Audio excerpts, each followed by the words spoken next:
जय हिंद दोस्तों, कैसे हैं आप सभी। आशा करता हूं बहुत ही अच्छे होंगे। इस वीडियो में हम आपके लिए लेकर आए होमगार्ड के अति महत्वपूर्ण प्रश्न, ये ऐसे प्रश्न हैं जो आपके एग्जाम में आपको देखने को मिलेंगे। तो चलिए वीडियो की शुरुआत करते हैं। वीडियो के अंत में फीडबैक जरूर दीजिएगा और चैनल पर नया चैनल को सब्सक्राइब कर लीजिए। चलिए देखते हैं पहला क्वेश्चन क्या पूछा है। जो भी क्वेश्चन है आपके एग्जाम के दृष्टि से इंपॉर्टेंट है। चलिए देखते हैं पहला क्वेश्चन क्या पूछा है आपसे। पहला क्वेश्चन पूछा है, भारतीय संविधान की प्रस्तावना में समाजवादी शब्द किस संविधान संशोधन द्वारा जोड़ा गया। आपसे पूछा है कि भारतीय संविधान की प्रस्तावना में समाजवादी शब्द किस संशोधन द्वारा जोड़ा गया। जिस किसी भी क्वेश्चन का राइट आंसर पता है वीडियो को पॉज करिए, राइट आंसर कमेंट बॉक्स में लिखते चलिए, इससे आपका रिवीजन होता रहेगा। चलिए बताइए इसका राइट आंसर क्या हो जाएगा। राइट आंसर कमेंट बॉक्स में लिख दीजिए। तो इस प्रश्न का जो राइट आंसर है वो है ऑप्शन ए, 42वां संशोधन। ऑप्शन ए इस प्रश्न का राइट आंसर हो जाएगा। 42वां संविधान संशोधन इस प्रश्न का राइट आंसर हो जाएगा। 1976 में 42वें अमेंडमेंट एक्ट द्वारा जोड़ा गया। इस संशोधन से समाजवादी और पंथ निरपेक्ष शब्द जोड़े गए। इसे मिनी संविधान भी कहा जाता है। चलते हैं अगले प्रश्न को देखते हैं। अगला प्रश्न क्या पूछा है आपसे। अगला प्रश्न जो पूछा है वह पूछा है ब्लैक होल। आपसे पूछा कि ब्लैक होल की अवधारणा सबसे पहले किस वैज्ञानिक ने दी। आपसे पूछा है कि ब्लैक होल की अवधारणा सबसे पहले किस वैज्ञानिक ने दी। बताइए राइट आंसर क्या हो जाएगा। राइट आंसर कमेंट बॉक्स में लिख दीजिए। बताइए तो राइट आंसर जो इस प्रश्न का हो जाएगा वो हो जाएगा ऑप्शन सी, जॉन मिशेल ने। ऑप्शन सी इस प्रश्न का राइट आंसर हो जाएगा, जॉन मिशेल ने। जॉन मिशेल ने 1783 में अवधारणा दी। उन्होंने डार्क स्टार का विचार प्रस्तुत किया। बाद में आइंस्टीन के सिद्धांत से पुष्टि हुई। हॉकिंग ने आगे अध्ययन किया। अब चलते हैं अगले प्रश्न की ओर, देखते हैं अगला प्रश्न क्या पूछा है आपसे। अगला प्रश्न जो पूछा है वह पूछा है नाइट्रोजन स्थिरीकरण मुख्यतः किसके द्वारा होता है। आपसे पूछा है कि नाइट्रोजन स्थिरीकरण मुख्यतः किसके द्वारा होता है। बताइए राइट आंसर क्या हो जाएगा। राइट आंसर कमेंट बॉक्स में लिख दीजिए।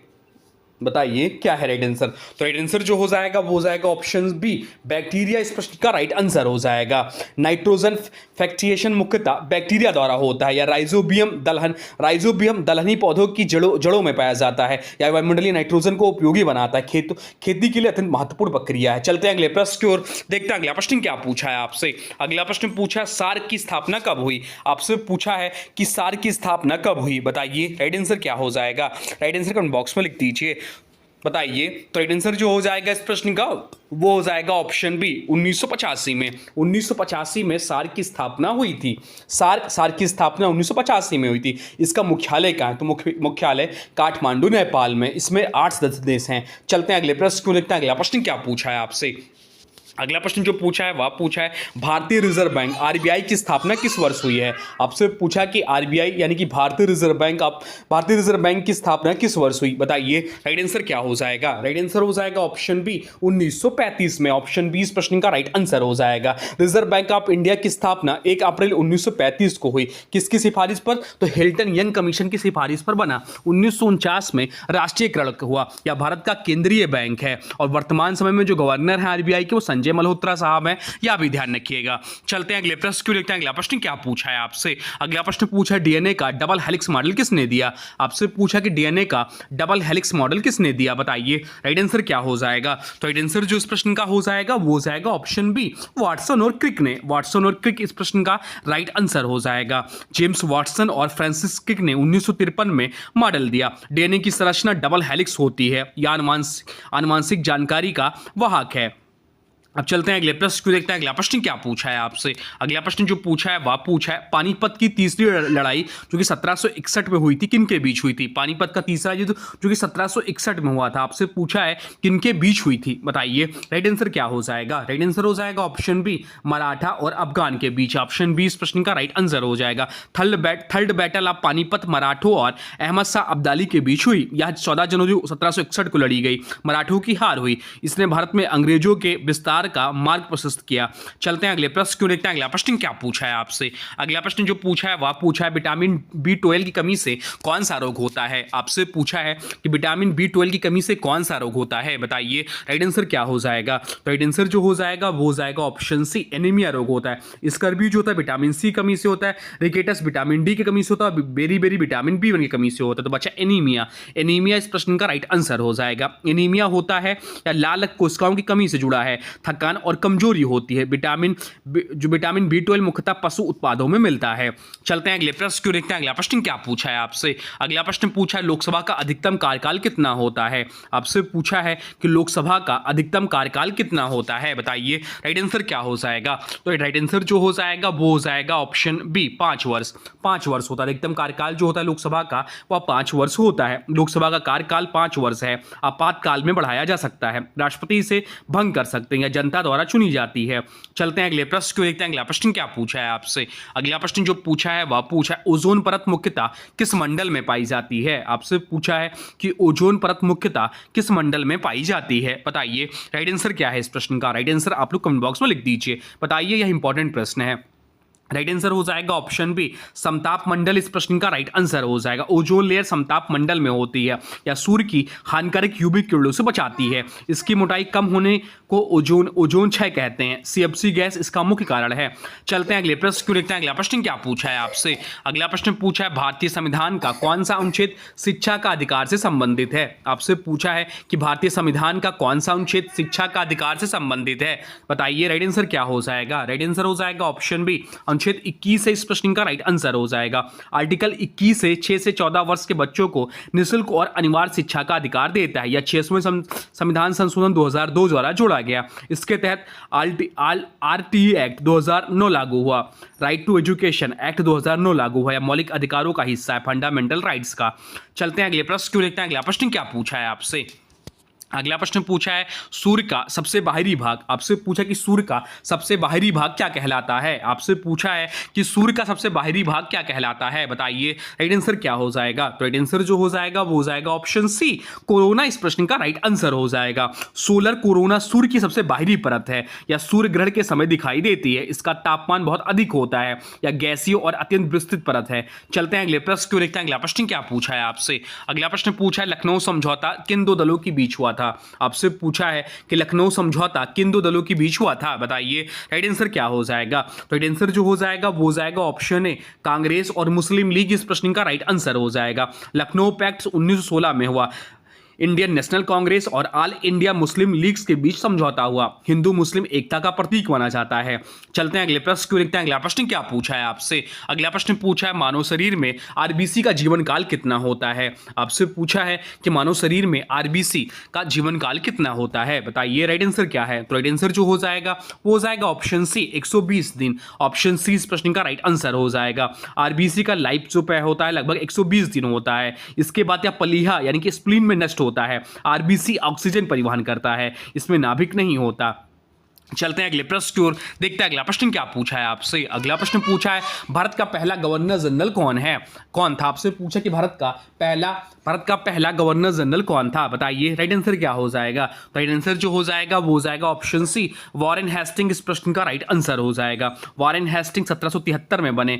रेगुलेटिंग एक्ट 1773 के तहत नियुक्ति हुई। भारत में ब्रिटिश प्रशासन की नींव रखी, न्यायिक सुधार किए। चलते हैं अगले प्रश्न को देखते हैं। अगला प्रश्न क्या पूछा है आपसे। अगला प्रश्न पूछा वायुमंडल में सबसे अधिक मात्रा में पाई जाने वाली गैस कौन सी है। आपसे पूछा है कि वायुमंडल में सबसे अधिक मात्रा में पाई जाने वाली गैस कौन सी है, बताइए राइट आंसर क्या हो जाएगा। तो राइट आंसर जो हो जाएगा वो हो जाएगा ऑप्शन सी नाइट्रोजन इस प्रश्न का राइट आंसर हो जाएगा। या इंपॉर्टेंट मार्क कर लीजिए इस प्रश्न को। वायुमंडल में जो इसकी प्रतिशत मात्रा है 78% पाई जाती है या निष्क्रिय गैस है। जीवन के लिए आवश्यक प्रोटीन निर्माण करती है, दहन को नियंत्रित करती है। ऑक्सीजन जो पाई जाती है वह 21% पाई जाती है वायुमंडल में। अब चलते हैं अगले प्रश्न को देखते हैं। अगला प्रश्न क्या पूछा है आपसे। अगला प्रश्न जो पूछा है वह पूछा है भारत में पहली रेलवे लाइन कहां से कहां तक चली थी। आपसे पूछा है कि भारत में पहली रेलवे लाइन कहां से कहां तक चली थी, बताइए राइट आंसर क्या हो जाएगा। राइट आंसर हो जाएगा ऑप्शन बी मुंबई से ठाणे के बीच में। ऑप्शन बी इस प्रश्न का राइट आंसर हो जाएगा। फर्स्ट रेलवे लाइन इंडिया 16 अप्रैल कब, तो 16 अप्रैल 1853 को चली थी। 1853 को चली थी, 34 किलोमीटर लंबी थी। भारत में रेल परिवहन की शुरुआत हुई। चलते हैं अगले प्रश्न को देखते हैं। अगला प्रश्न क्या पूछा है आपसे। अगला प्रश्न पूछा है मानव शरीर में रक्त का थक्का जमाने वाला तत्व कौन सा है। आपसे पूछा है कि मानव शरीर में रक्त का थक्का जमाने वाला तत्व कौन सा है, बताइए राइट आंसर क्या हो जाएगा। राइट आंसर हो जाएगा ऑप्शन सी प्लेटलेट्स इस प्रश्न का राइट आंसर हो जाएगा। प्लेटलेट्स रक्त का थक्का जमाते हैं, चोट लगने पर रक्त स्त्राव रोकते हैं। इनकी कमी से ब्लीडिंग डिसऑर्डर होता है या मज्जा में बनते हैं। चलते हैं अगले प्रश्न को देखते हैं। अगला प्रश्न क्या पूछा है आपसे। अगला प्रश्न पूछा है भारतीय राष्ट्रीय ध्वज में अशोक चक्र का रंग क्या है। आपसे पूछा कि भारतीय राष्ट्रीय ध्वज में अशोक चक्र का रंग क्या है, बताइए राइट आंसर क्या हो जाएगा। राइट आंसर हो जाएगा ऑप्शन बी नीला। इस प्रश्न का राइट आंसर हो जाएगा अशोक चक्र नीले रंग का होता है। इसमें 24 तीलियां होती हैं। धर्म और न्याय का प्रतीक है। सारनाथ के अशोक स्तंभ से लिया गया है।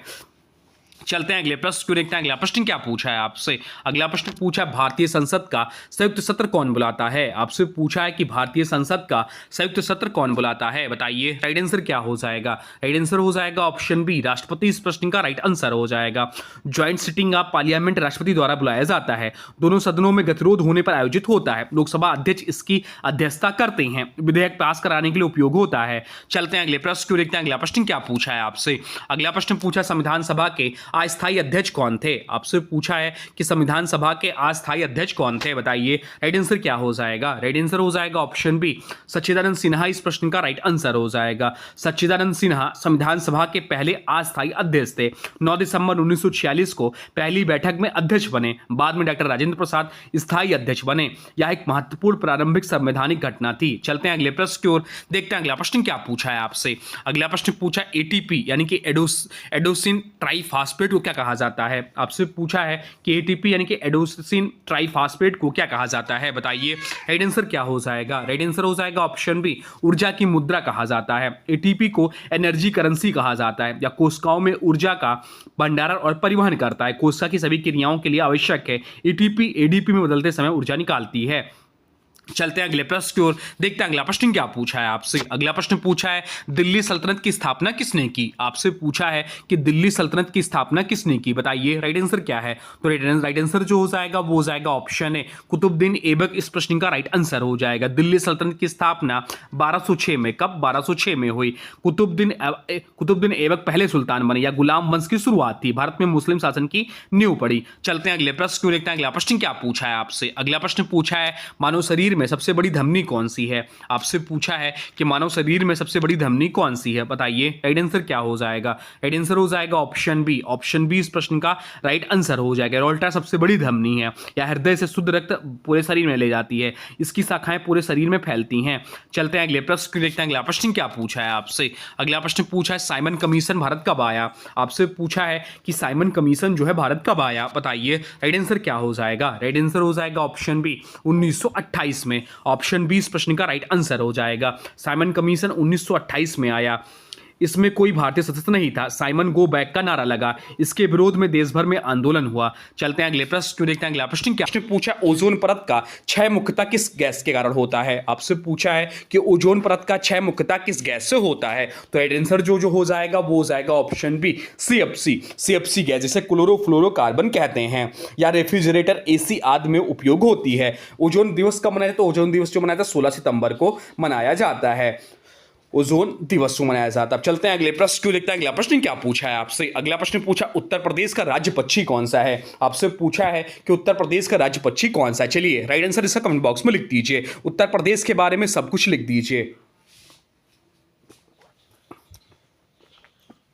तो राइट आंसर जो हो जाएगा वो हो जाएगा ऑप्शन बी सारस। इस प्रश्न का राइट आंसर हो जाएगा सारस उत्तर प्रदेश का राज्य पक्षी है। विश्व का सबसे ऊंचा उड़ने वाला पक्षी है। जोड़े में रहने वाला पक्षी है। अब चलते हैं अगले प्रश्न को, देखते हैं अगला प्रश्न क्या पूछा है आपसे। अगला प्रश्न जो पूछा है वह पूछा है भारतीय संविधान का अनुच्छेद 21 किससे संबंधित है। आपसे पूछा कि भारतीय संविधान का अनुच्छेद 21 किससे संबंधित है, बताइए राइट आंसर क्या हो जाएगा। तो राइट आंसर जो हो जाएगा वो हो जाएगा ऑप्शन सी जीवन और व्यक्तिगत स्वतंत्रता। इस प्रश्न का राइट आंसर हो जाएगा आर्टिकल 21 जीवन और व्यक्तिगत स्वतंत्रता का अधिकार देता है। अब चलते हैं अगले प्रश्न को, देखते हैं अगला क्या पूछा है आपसे। नेक्स्ट क्वेश्चन जो है वो है आपसे पूछा कि तांबा का रासायनिक प्रतीक क्या है। आपसे पूछा कि तांबा का रासायनिक प्रतीक क्या है, बताइए राइट आंसर क्या हो जाएगा। राइट आंसर हो जाएगा ऑप्शन बी सीयू से लिखते हैं तांबा का रासायनिक प्रतीक होता है या अच्छा विद्युत सुचालक है, विद्युत तारों में उपयोग होता है। चलते हैं अगले प्रश्न की ओर, देखते हैं नेक्स्ट क्वेश्चन क्या पूछा है आपसे। नेक्स्ट क्वेश्चन जो है वो आपसे पूछा है कि भारत का नियंत्रक एवं महालेखा परीक्षक किसके द्वारा नियुक्त किया जाता है। आपसे पूछा कि भारत का नियंत्रक एवं महालेखा परीक्षक न्यायिक किसके द्वारा नियुक्त किया जाता है, बताइए राइट आंसर क्या है। तो राइट आंसर हो जाएगा ऑप्शन बी राष्ट्रपति। राष्ट्रपति इस प्रश्न का राइट आंसर हो जाएगा। Comptroller and auditor general of India की नियुक्ति राष्ट्रपति करते हैं या सरकारी खातों की जांच करता है, संसद के प्रति उत्तरदायी होता है, वित्तीय पारदर्शिता सुनिश्चित करता है। चलते हैं अगले प्रश्न की ओर, देखते हैं नेक्स्ट क्वेश्चन क्या पूछा है आपसे। नेक्स्ट क्वेश्चन पूछा है आपसे उत्तर प्रदेश में किस नदी को राज्य की जीवन रेखा कहा जाता है। आपसे पूछे कि उत्तर प्रदेश में किस नदी को राज्य की जीवन रेखा कहा जाता है, तो इसका जो राइट आंसर है वो है option A B Ganga. Ganga इस प्रश्न का राइट आंसर हो जाएगा। गंगा को यूपी की जीवन रेखा कहा जाता है। राज्य के कई प्रमुख शहर इसके किनारे स्थित हैं। सिंचाई और पेयजल का प्रमुख स्रोत है। चलते हैं अगले प्रश्न को, देखते हैं अगला प्रश्न क्या पूछा है आपसे। अगला प्रश्न पूछा है उत्तर प्रदेश का सबसे बड़ा जिला क्षेत्रफल के आधार पर कौन सा है। आपसे पूछा कि उत्तर प्रदेश का सबसे बड़ा जिला क्षेत्रफल के आधार पर कौन सा है, बताइए राइट आंसर क्या हो जाएगा। राइट आंसर हो जाएगा ऑप्शन बी सोनभद्र। सोनभद्र इस प्रश्न का राइट आंसर हो जाएगा। सोनभद्र क्षेत्रफल में सबसे बड़ा जिला या झारखंड, बिहार, छत्तीसगढ़ से सटा है। खनिज संसाधनों में समृद्ध भी है। इसे ऊर्जा की राजधानी भी कहा जाता है। अब आप लोग कमेंट बॉक्स में बताइए क्षेत्रफल की दृष्टि से उत्तर प्रदेश का सबसे छोटा जिला कौन सा है। चलिए अब चलते हैं अगले प्रश्न को, देखते हैं नेक्स्ट क्वेश्चन क्या पूछा है आपसे। नेक्स्ट क्वेश्चन पूछा है भारतीय संविधान में मौलिक कर्तव्य किस अनुच्छेद में है। आपसे पूछा है कि भारतीय संविधान में मौलिक कर्तव्य किस अनुच्छेद में है, बताइए राइट आंसर क्या हो जाएगा। तो राइट आंसर जो हो जाएगा वो हो जाएगा ऑप्शन बी अनुच्छेद 51 इस प्रश्न का राइट आंसर हो जाएगा। आर्टिकल 51A में वर्णित है 42वें संविधान संशोधन 1976 से जोड़े गए नागरिकों के कर्तव्यों को बताया। वर्तमान में 11 कर्तव्य हैं। चलते हैं अगले प्रश्न को, देखते हैं अगला प्रश्न क्या पूछा है आपसे। अगला प्रश्न पूछा ताप का एसआई मात्रक क्या है। आपसे पूछा है कि ताप का एसआई मात्रक क्या है, बताइए राइट आंसर क्या हो जाएगा। राइट आंसर हो जाएगा ऑप्शन ए जूल। जूल इस प्रश्न का राइट आंसर हो जाएगा। जूल जो है ऊर्जा ताप का एसआई मात्रक 1 जूल बराबर 1 न्यूटन इंटू मीटर होता है। कैलोरी पुरानी इकाई है। चलते हैं अगले प्रश्न को, देखते हैं अगला प्रश्न क्या पूछा है आपसे। अगला प्रश्न पूछा 1857 की क्रांति में कानपुर का नेतृत्व किसने किया। आपसे पूछा कि 1857 की क्रांति में कानपुर का नेतृत्व किसने किया, तो राइट आंसर हो जाएगा ऑप्शन बी ताप्या टोपे इस प्रश्न का राइट आंसर हो जाएगा। ऑप्शन बी इस प्रश्न का राइट आंसर हो जाएगा। नाना साहिब ने कानपुर में नेतृत्व किया या पेशवा बाजीराव द्वितीय के दत्तक पुत्र थे। अंग्रेज के खिलाफ विद्रोह किया। 1857 की क्रांति में प्रमुख भूमिका रही इनका। अब चलते हैं अगले प्रश्न को, देखते हैं अगला प्रश्न क्या पूछा है आपसे। अगला प्रश्न पूछा ओम का नियम किससे संबंधित है। आपसे पूछा कि ओम का नियम किससे संबंधित है, बताइए राइट आंसर क्या हो जाएगा। तो राइट आंसर जो इस प्रश्न का हो जाएगा वो हो जाएगा ऑप्शन बी विद्युत धारा से। विद्युत धारा इस प्रश्न का राइट आंसर हो जाएगा। ओम से लास्ट विद्युत धारा से संबंधित है। बी बराबर आई आर संबंध बताता है। जॉर्ज ओम ने दिया प्रतिरोध धारा वोल्टेज का संबंध है। चलते हैं अगले प्रश्न की ओर, देखते हैं अगला प्रश्न क्या पूछा है आपसे। अगला प्रश्न पूछा उत्तर प्रदेश में सबसे अधिक गेहूं उत्पादन किस क्षेत्र में होता है। आपसे पूछा है कि उत्तर प्रदेश में सबसे अधिक गेहूं उत्पादन किस क्षेत्र में होता है, तो राइट आंसर जो इस प्रश्न का है वो है ऑप्शन सी पश्चिमी उत्तर प्रदेश इस प्रश्न का राइट आंसर हो जाएगा। पश्चिमी यूपी उपजाऊ क्षेत्र है। सिंचाई की अच्छी व्यवस्था है। हरित क्रांति का प्रभाव अधिक है यहाँ पर। मेरठ मुजफ्फरपुर नगर प्रमुख क्षेत्र। अब चलते हैं अगले प्रश्न की ओर, देखते हैं अगला प्रश्न क्या पूछा है आपसे। अगला प्रश्न पूछा है मानव शरीर में सबसे बड़ी ग्रंथि कौन सी है। आपसे पूछा कि मानव शरीर में सबसे बड़ी ग्रंथि कौन सी है, बताइए राइट आंसर क्या हो जाएगा। तो राइट आंसर जो हो जाएगा वो हो जाएगा ऑप्शन बी यकृत इस प्रश्न का राइट आंसर हो जाएगा। ऑप्शन बी इस प्रश्न का राइट आंसर हो जाएगा। लीवर सबसे बड़ी ग्रंथि है। पित्त बनाता है, पाचन में सहायता करता है, विषैले पदार्थों को निष्क्रिय करता है। चलते हैं अगले प्रश्न की ओर, देखते हैं अगला प्रश्न क्या पूछा है आपसे। अगला प्रश्न पूछा अशोक स्तंभ किस काल से संबंधित है। आपसे पूछा कि अशोक स्तंभ किस काल से संबंधित है, बताइए राइट आंसर क्या हो जाएगा। तो राइट आंसर जो हो जाएगा वो हो जाएगा ऑप्शन बी मौर्य काल से संबंधित है। ऑप्शन बी इस प्रश्न का राइट आंसर हो जाएगा। मौर्य एम्पायर से संबंधित है। सम्राट अशोक ने बनवाया। इनमें शिलालेख खुदे होते हैं। सारनाथ का स्तंभ प्रसिद्ध है। अब चलते हैं अगले प्रश्न की ओर, देखते हैं अगला प्रश्न क्या पूछा है आपसे। अगला प्रश्न जो पूछा है वह पूछा है आपसे कि प्लासी का युद्ध कब हुआ था। आपसे पूछा है कि प्लासी का युद्ध कब हुआ था, बताइए राइट आंसर क्या हो जाएगा। तो राइट आंसर जो हो जाएगा वो हो जाएगा ऑप्शन ए पोखरण में हुआ था। ऑप्शन इस प्रश्न का राइट आंसर। प्लासी का युद्ध जो हुआ था वो भी बताइए कब हुआ था। तो प्लासी का युद्ध जो हुआ था वो हुआ था आपका ऑप्शन है 1757 में। ऑप्शन इस प्रश्न का राइट आंसर हो जाएगा 1757 में। बैटल ऑफ प्लासी 23 जून 1757 को हुआ। अंग्रेजों ने सिराजुद्दौला को हराया। रॉबर्ट क्लाइव की जीत हुई। भारत में अंग्रेजी शासन की शुरुआत हुई। चलते हैं अगले प्रश्न की ओर, देखते हैं अगला प्रश्न क्या पूछा है आपसे। अगला प्रश्न जो पूछा है वह पूछा है आपसे कि विटामिन डी की कमी से कौन सा रोग होता है। आपसे पूछा कि विटामिन डी की कमी से कौन सा रोग होता है, बताइए राइट आंसर क्या हो जाएगा। तो राइट आंसर जो हो जाएगा वो हो जाएगा ऑप्शन बी, रिकेटस नामक रोग होता है। ऑप्शन बी इस प्रश्न का राइट आंसर हो जाएगा। विटामिन डी कमी से रिकेटस नामक रोग होता है। चलते हैं अगले प्रश्न को देखते हैं। अगला प्रश्न क्या पूछा है आपसे। अगला प्रश्न जो पूछा है वह पूछा है माइक्रोस्कोप का आविष्कार किसने किया। आपसे पूछा है कि माइक्रोस्कोप का आविष्कार किसने किया, तो इसका जो राइट आंसर हो जाएगा वो हो जाएगा ऑप्शन सी। ऑप्शन सी इस प्रश्न का राइट आंसर हो जाएगा। माइक्रोस्कोप का आविष्कार ज़कारियास जेनसन ने किया। ऑप्शन सी इस प्रश्न का राइट आंसर हो जाएगा। चलते हैं अगले प्रश्न को देखते हैं। अगला प्रश्न क्या पूछा है आपसे। अगला प्रश्न पूछा क्वार्ट्ज किस प्रकार का खनिज है। आपसे पूछा कि क्वार्ट्ज जो है किस प्रकार का खनिज है, बताइए राइट आंसर क्या हो जाएगा। तो राइट आंसर जो हो जाएगा वो हो जाएगा ऑप्शन बी, अधात्विक खनिज है। ऑप्शन बी इस प्रश्न का राइट आंसर हो जाएगा। अधात्विक खनिज है। क्वार्ट्ज अधात्विक खनिज है। इसमें सिलिका होता है, कांच बनाने में उपयोग होता है। अब चलते हैं अगले प्रश्न को देखते हैं। अगला प्रश्न क्या पूछा है आपसे। अगला प्रश्न जो पूछा है वह पूछा है आपसे चंद्रगुप्त मौर्य के गुरु कौन थे। आपसे पूछा कि चंद्रगुप्त मौर्य के गुरु कौन थे, बताइए राइट आंसर क्या हो जाएगा। तो राइट आंसर जो हो जाएगा वो हो जाएगा ऑप्शन बी, चाणक्य इस प्रश्न का राइट आंसर हो जाएगा। ऑप्शन बी इस प्रश्न का